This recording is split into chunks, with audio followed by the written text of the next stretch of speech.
Anyone who has ever approached a government agency just to see what they do and how they do it can tell you they didn't get very far. Government seems to be at least as secret as any corporation, if not more so. This government secrecy goes back well before terrorism was a general concern. Our public agencies are not so public when it comes to disclosing their own conduct, their finances, their inside operations, and their productivity.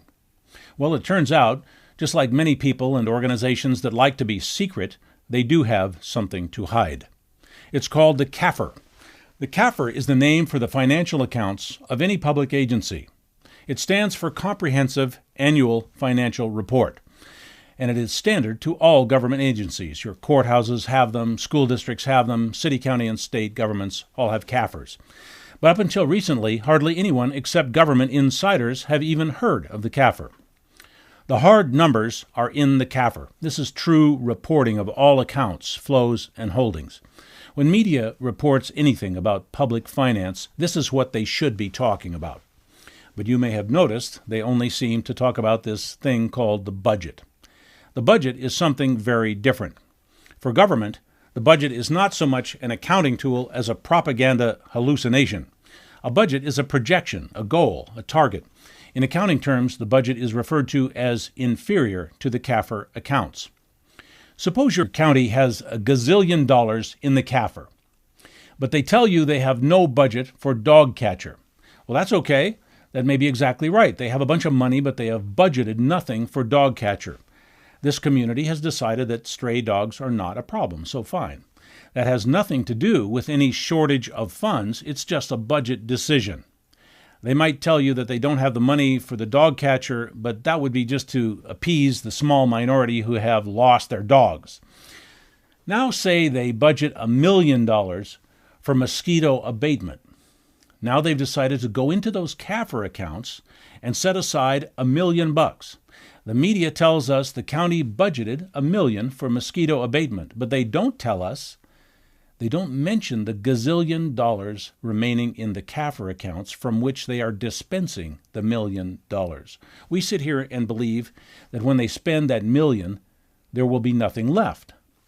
They have us thinking that the budget is all there is. While we are duped into thinking government is broke, they are sitting on, in this case, nearly $1 gazillion in many special off-budget accounts, and you don't see that unless you look at the CAFR. So now what happens if mosquito abatement goes over budget and costs $2 million? Well, since you and I don't know about the CAFR and that gazillion sitting in the accounts, the nightly news comes crying to us, telling us the county has gone over budget, run out of money, and they need to raise taxes or borrow to pay the extra $1 million for the mosquito abatement. Remember, your media does not audit the CAFR. They just say whatever government says. So here's a real-world example of CAFR magic. In 2007, the County of Los Angeles had an operating budget of $17.5 billion. In 2007 was the beginning of a protracted recession. Government was constantly complaining about budget shortfalls, austerity, belt-tightening, robbing Peter to pay Paul, and the necessity to raise taxes and extend the public debt.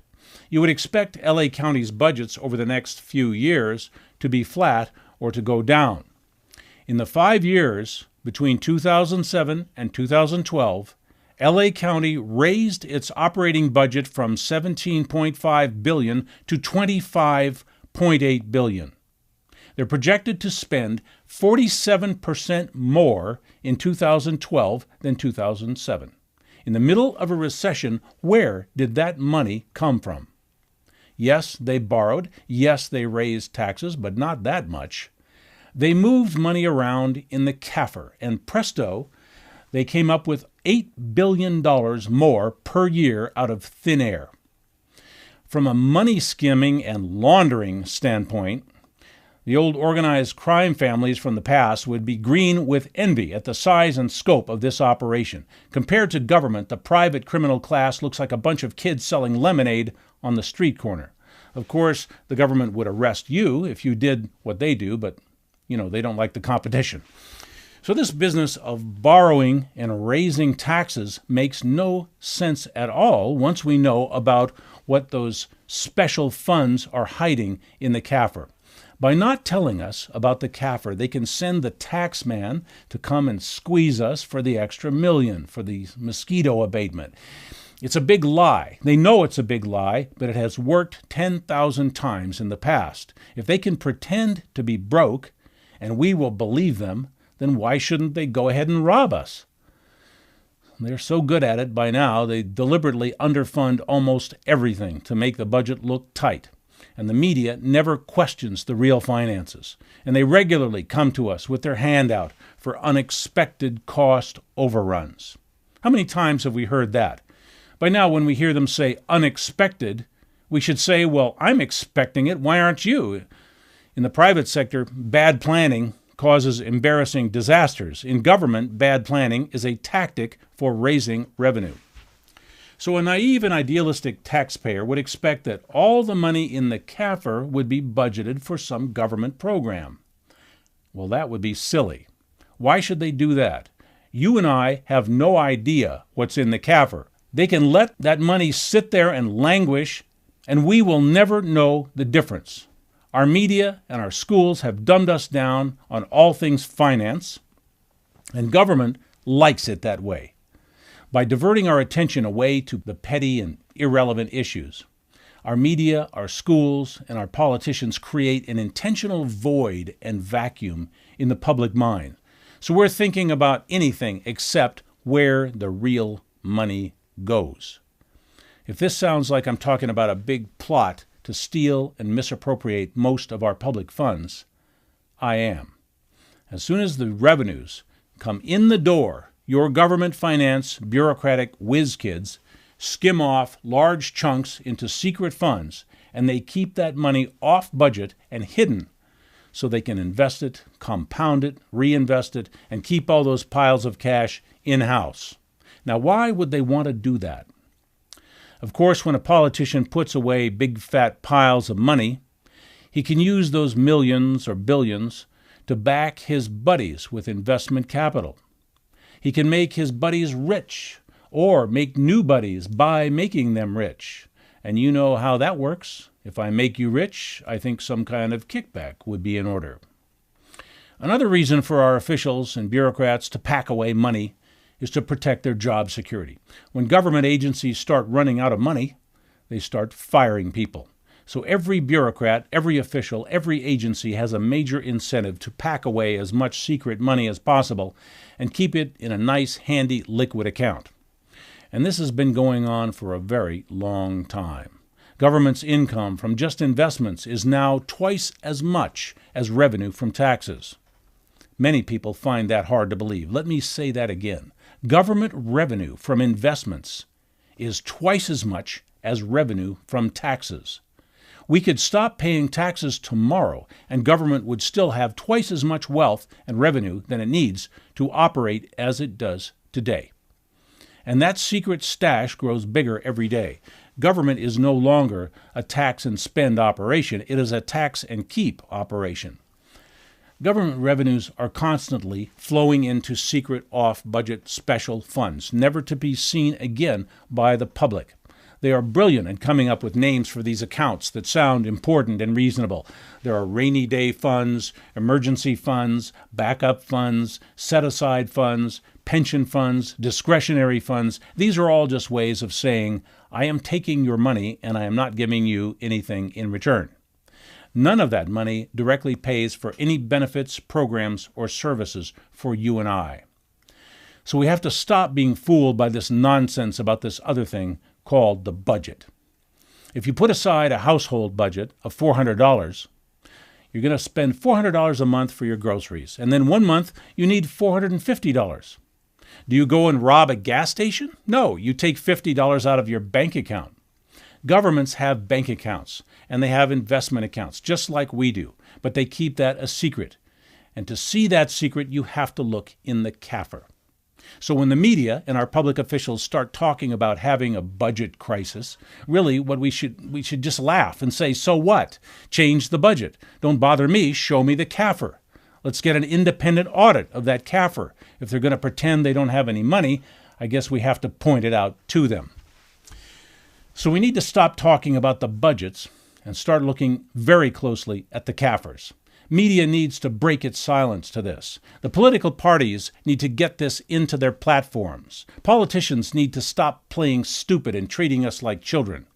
We need to audit those CAFRs, every single one of them, and we need to demand that those funds be used to eliminate the crippling taxes that are accomplishing little more than creating those secret accounts. So where do they park that money? Government owns majority stakes in companies like Microsoft, Time Warner, Disney, and Exxon. Government owns over 70% of all the primary blue-chip major U.S. corporations through investment in U.S. stock markets. You heard me right. 70% of the stocks of most of the big-name major corporations in domestic and foreign stock market exchanges. So what is good for GM may not be good for you, but it certainly is good for that for-profit investor called government. So as a small investor, how do you compete with one large single investor that has swallowed 70% of the investment market? The wealth that you and I should be making by investing in the stock market has been taken in taxes and is being made by government with your money. And the government is not sharing that wealth back with you. Government is not serving you, it is eating your lunch. Since government gets rich along with corporations now, it's no longer particularly interested in passing any real onerous regulations for public benefit. Government now passes laws and international trade policies that enrich corporations in which government is invested and from which it profits. In the interest of profits, government has created some very bad foreign policy, like invading and making war in places where our corporations covet the resources, or by permitting American corporations to hire dirt-cheap foreign labor, or by opening trade with countries that have next to no human rights and environmental protections. Make money here, pollute over there. Government is now the profiteer. It is the exploiter. Government uses all its power, force, and lawmaking authority to make corporations wealthy, because that makes government wealthy. So among the many crimes here, government blew open the doors on global trade, exploitation, and plunder. The side effect of that global plunder is the destruction of America's domestic wealth, prosperity, and sovereignty. By forcing American workers to compete with cheap Asian labor, this two-headed monster of corporations and government on a global rampage is bringing the American standard of living down to something like the Chinese bicycle-riding classes. Suddenly, a little protectionism doesn't sound too bad. Every dollar that sits in the backroom ledgers of the CAFR and goes into foreign investments is capital that in America creates no jobs, improves no standard of living, relieves no tax burdens, provides no government services or programs, and only serves to enrich and empower government insiders and financial elites. If the CAFR fraud is not fixed, America has no future. Here are some links where you can find out more. The most important thing is that we must move forward on independent audits of our local and state agencies' CAFRs, and we must return that money to the taxpayers or redirect the wealth to the public benefit. Send messages to your media and your representatives that you don't care about the budget and you want to see the real accounts. You want to know what is in the CAFR. More than 10 years ago, Walter Burien discovered the CAFR fraud and has worked to organize a national movement to perform audits and redirect all this public wealth back to the public benefit. Burien believes that by opening up the CAFRs, taxes could simply be retired altogether. Find out more at his website at CAFR1.com. Clint Richardson is also an expert in the CAFR issue and has posted useful information and videos. Find him at thecorporationnation.com and realityblogger.wordpress.com. Note that the blogger has one G. We need to get the word out on this And we need to tell our public officials that the CAFR money is ours, not theirs.